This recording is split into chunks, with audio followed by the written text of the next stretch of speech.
তো বলছি তোমার আমি জান্নাত দিতে চাই,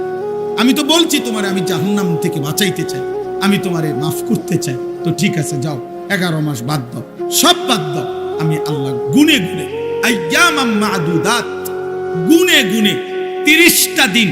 অথবা 29 দিন, বিশ্বাস করো বান্দা 31 দিন হবে না, 31 দিন লাগবে না, হয় 30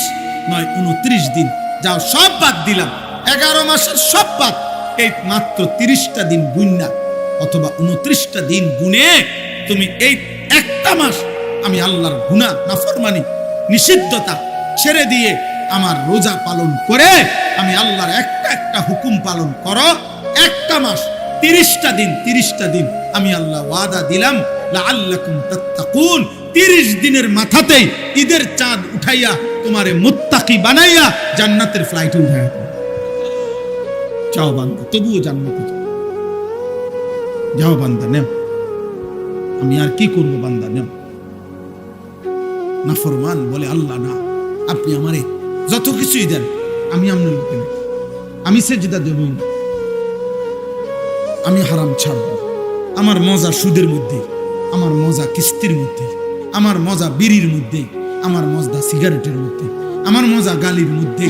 আমার মজা নর্তকীর ছবির মধ্যে, আমার জীবন উলঙ্গ দৃশ্যের মধ্যে, আমার মজা এখানে। আমি আপনার এসব কথা বুঝি না। আল্লাহ তাআলা বলছে আচ্ছা না ফরমান, ঠিক আছে, কোনোভাবেই যেহেতু তোমারে আমি জাহান্নাম থেকে বাঁচাইতে পারলাম না, তুমি আমার কথা যেহেতু কোনোভাবেই গুরুত্ব দিতে পারলা না, আমার নবীর তায়েফের রক্ত, চোখের পানি, পেটের ক্ষুধার কষ্ট, দান শহীদ করার খুন, 23 বছরের দিবা নিশি চোখের পানি, কোনো কিছু দিয়া যেহেতু 30 পারা কোরআন দিয়া আমি যেহেতু তোর দিল নরম করতে পারলাম না, আমার নবীর 23 বছরের চোখের পানি দিয়ে নাফরমান আমি যেহেতু তোর কলজাটা নরম করতে পারি নাই, তো এটাও মনে রাখিস বান্দা, আমার কবরে আসলে আমি আল্লাহ 1 সেকেন্ডে, তাফসীরের মধ্যে আছে কবরের প্রথম সেকেন্ডের আযাব কোন নাফরমান যদি 900 বছর দুনিয়াতে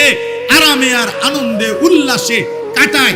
1 সেকেন্ড কষ্ট পায় নাই, এরকম 900 বছর পরে যদি কোনো নাফরমান কবরে আসে, প্রথম সেকেন্ডের কবরের আযাব 900 বছরের সুখ আর আনন্দ